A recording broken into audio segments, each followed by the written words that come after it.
Wah, alhamdulillah. Sebelum itu, untuk memberkahi pelajaran kita hari ini, siapa ketua kelasnya? Senia, Bu. Boleh wakilnya, Bu. Boleh Senia dipimpin doanya terlebih dahulu. Baik, teman-teman, untuk memulai pembelajaran hari ini, kita berdoa dengan doa yang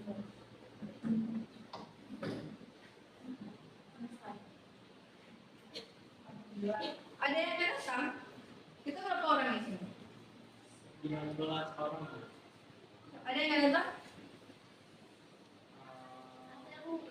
Siapa? Siapa? Mak sama? Ada yang tahu kenapa nggak datang? Wakilnya ada dalam apa nggak kenapa dia nggak datang?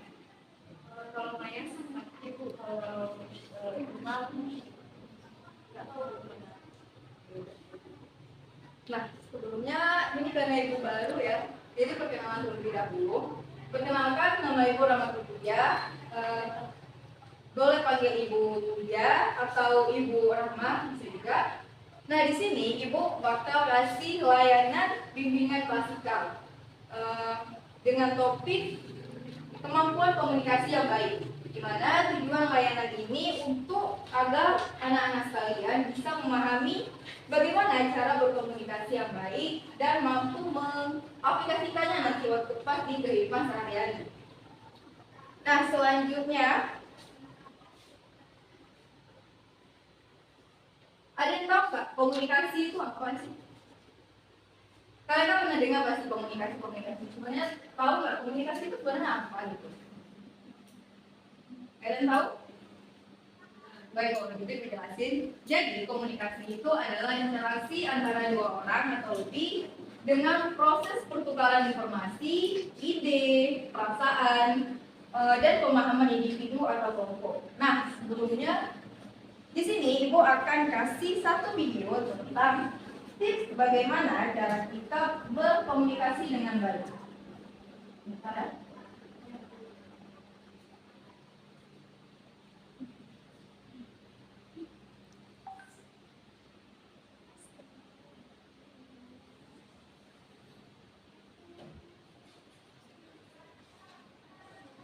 Tahu nggak, kalau ada sampo yang bikin aku bagus, bikin aku gemuk, aroma dan nutrisi. Sumpah, sebenarnya itu ini yang dari jus aja. Cuma kamu yang tahu aja. Pernah nggak Dulu ya. aku merasa mau melakukan sesuatu, tapi bingung bagaimana cara menanyakan atau menyampaikannya.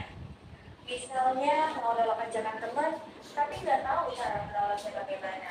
Atau benar kalau menyampaikan pendapatmu, tapi takut akan menyakiti orang lain. Jangan khawatir, video ini akan membantumu untuk mengetahui 4 kemampuan komunikasi yang wajib kamu pelajari. Perkenalkan, saya Olivia Angela, mahasiswa ilmu komunikasi 2019 Universitas Sriwijaya. Welcome to Communication World. Seperti yang kita tahu, komunikasi merupakan salah satu skill dan cukup penting, terutama untuk membangun hubungan yang lebih baik dengan orang lain.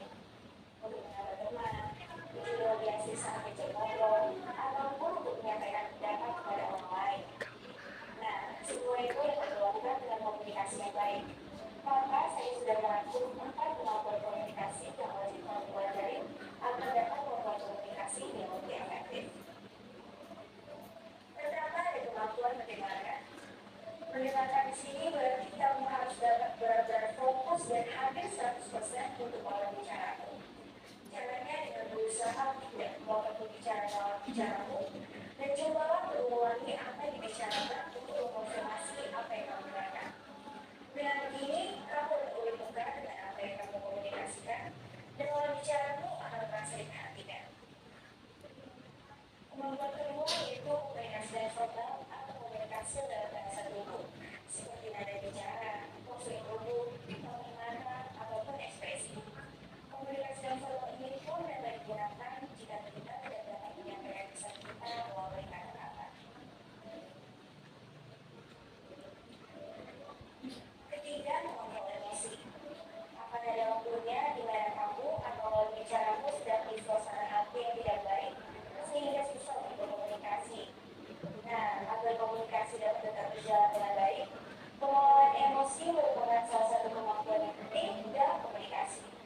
sehingga yang awalnya berburu akan dapat kembali berpaling. Dan keempat, komunikasi asertif, yaitu kemampuan kamu untuk menyampaikan apa yang kamu mau dengan jelas dan juga menghormati orang lain, sehingga komunikasi yang dilakukan dapat berjalan dengan ideal. Baik, nah dari tadi yang dijelaskan di video itu kan ada 4 kemampuan yang wajib kita miliki untuk kita bisa berkomunikasi dengan baik. Nah, Ibu mau tahu nih apa aja 4 kemampuan yang ada di video tadi? Boleh siapa yang berani? Gak ada yang mau? Ibu tunjuk ada ya? Boleh abang yang di belakang? Siapa namanya? Willy. Boleh, Abang Willy, berdiri di sebelah. Baik, jadi 4 kemampuan dari video tadi yang diingat, nah sebagian tidak ingat. Yang pertama itu kemampuan berkomunikasi secara asertif. Selanjutnya kita berkomunikasi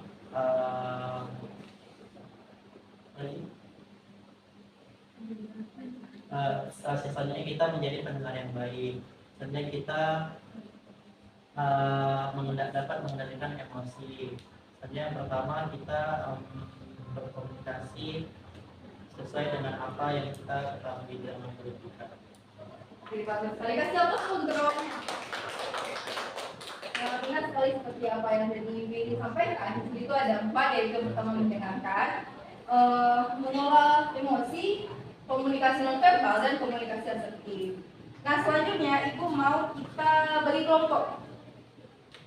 Bagi kelompok menjadi 3 kelompok aja. Jadi kelompok. Boleh kelompoknya Ibu bagi atau mau pilih sendiri? Bagi Baik, kalau itu 3 kelompok, satu kelompok ada 4 ya. Ini kelompok 1, yang ini kelompok 2, yang suasana kelompok 3. Apa yang belakang bisa ke situ, boleh ke sini.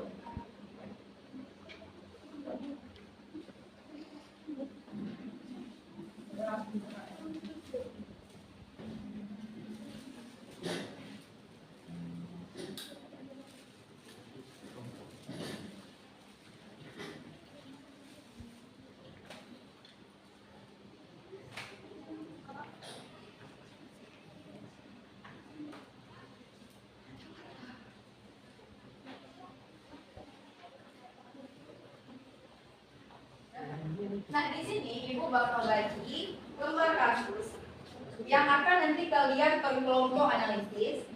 Selanjutnya nanti hasil dari yang kalian analisis bisa kalian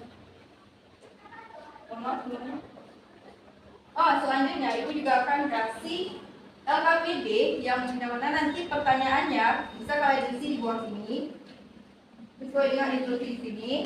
Nah, nanti jawabannya itu sesuaikan dengan analisis kasus dari lembar kasus yang ada Ibu bagi ya.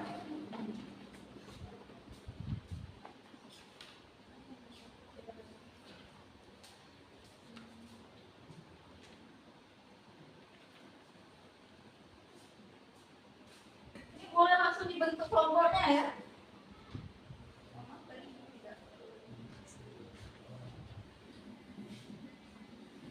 Waktu pengerjaannya 7 menit, ada yang ingin ditanyakan atau yang tidak paham, boleh langsung ditanya. Jika tidak ada, boleh langsung dikerjakan ya.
1, kelompok 2 gitu. Untuk kelasnya bisa buat kelas sendiri yaitu kelas 11.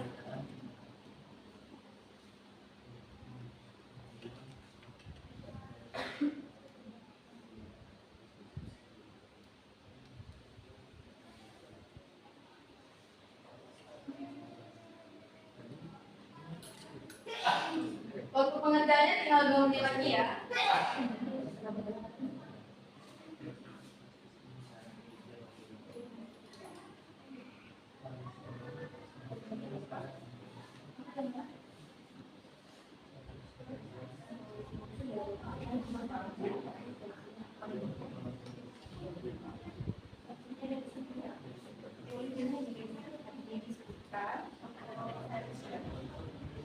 Solusi dari permasalahan yang ada di sana.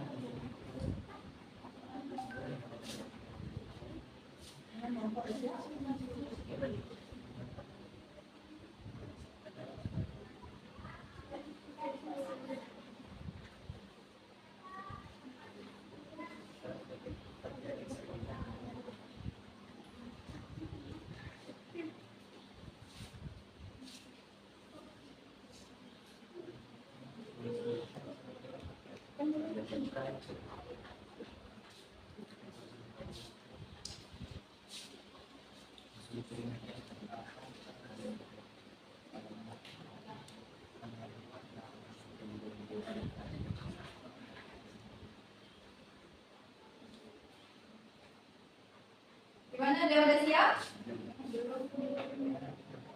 Waktu pengerjaannya tinggal 1 menit lagi ya.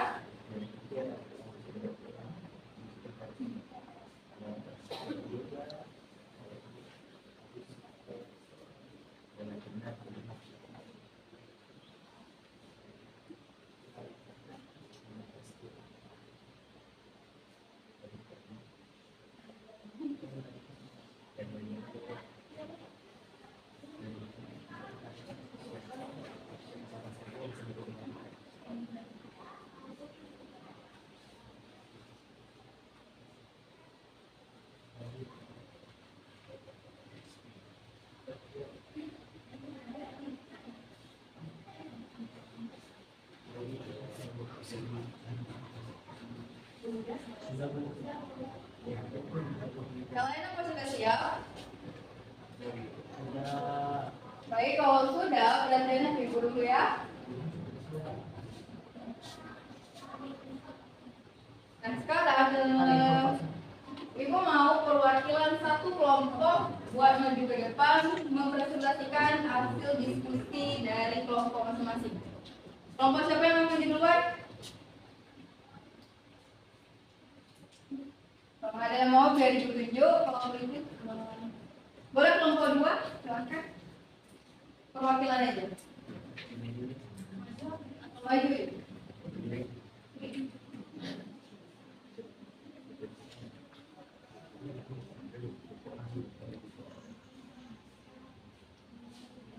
Kan dijelaskan sama kawan-kawannya. Baik, saya perwakilan dari kelompok 2 akan mempresentasikan hasil diskusi kelompok kami, yaitu yang pertama apa yang menjadi akar permasalahan dalam kasus tersebut. Akar permasalahannya adalah perbedaan bentuk tanda gaya kerja dari Sarah dan Don. Yang kedua, apa solusi yang dapat diusulkan? Boleh kelompok suasana perhatiannya ke kawannya dulu ya. Yang kedua, apa solusi yang dapat diusulkan untuk menyelesaikan kasus tersebut? Seharusnya Sarah dan John berkolaborasi untuk menuangkan ide-ide dalam strategi kerja keduanya. Dan yang terakhir, apa yang bisa dilakukan untuk mencegah kasus serupa yang terjadi di masa depan? Yang pertama, menerima pendapat dari orang lain. Yang kedua, intervensi diri. Dan yang ketiga, mengevaluasi kinerja kerja dan menerima semua masukan positif dari rekan kerja. Sekian dari kelompok kami. Terima kasih. Baik, yang siap dulu depannya. Selanjutnya kelompok 1 boleh.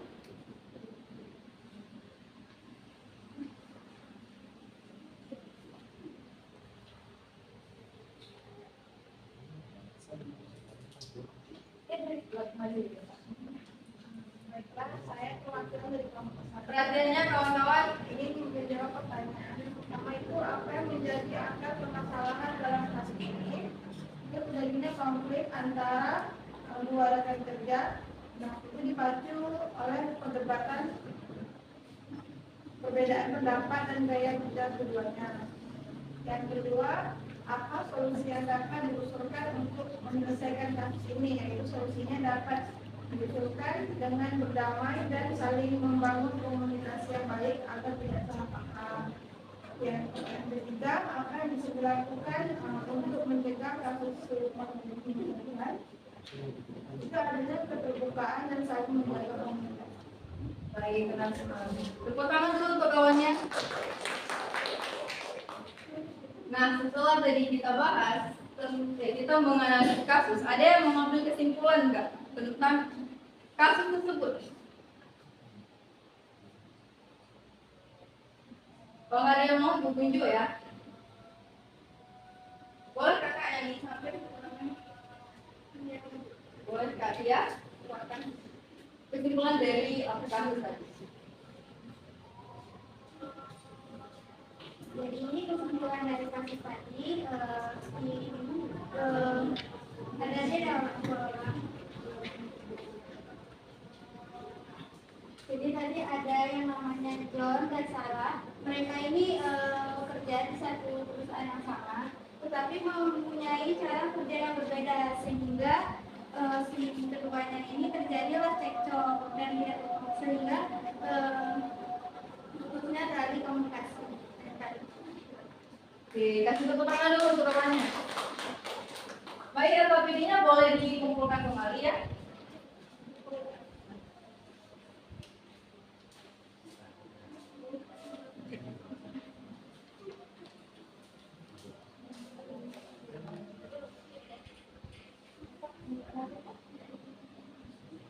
Terima kasih. Oke, karena waktu kita juga sudah mau habis, terakhir Ibu mau kasih hasil evaluasi hasil, yaitu tentang pemahaman kalian. Sebelumnya coba dirapiin dulu deh depan ibunya, buat kayak semula ya.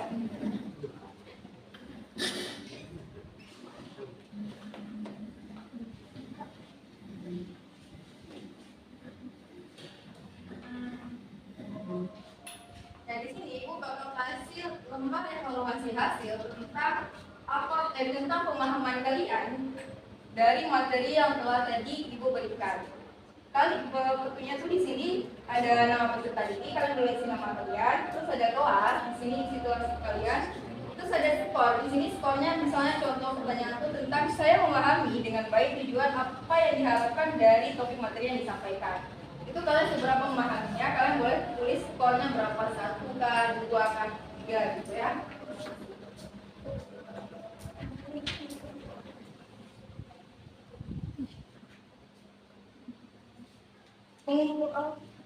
Untuk waktunya Ibu kasih waktu 5 menit, setelah itu boleh langsung dikumpul ya.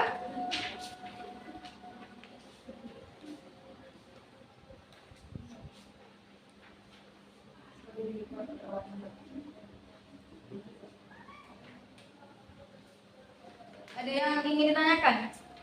Ibu ini jawabnya di kata centang. Iya, dari si tanda centang aja di setiap skornya ya. Kalau misalnya skor 1, buat depan di skor 1.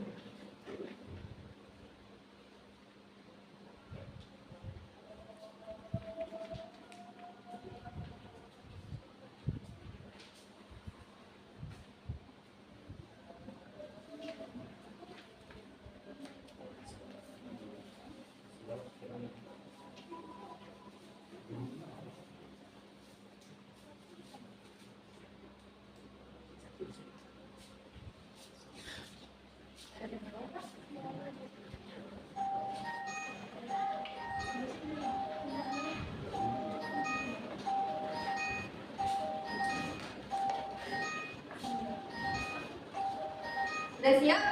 Sudah. Boleh kalau udah siap, Ibu minta tolong 1 orang buat kumpulin ya. Boleh, silakan Kak.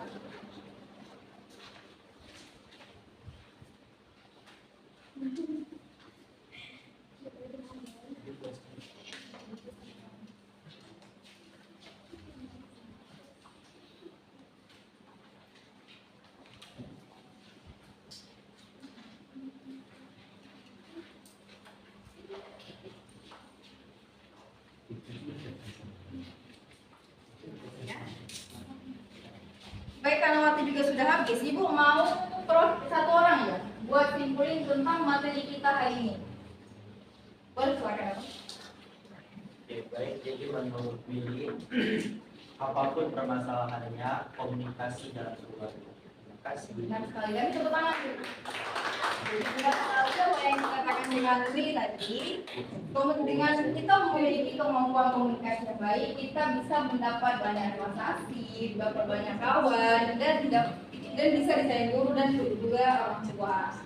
Nah, mungkin saja sekian dari Ibu. Ibu izin pamit dulu. Assalamualaikum warahmatullahi wabarakatuh. Waalaikumsalam.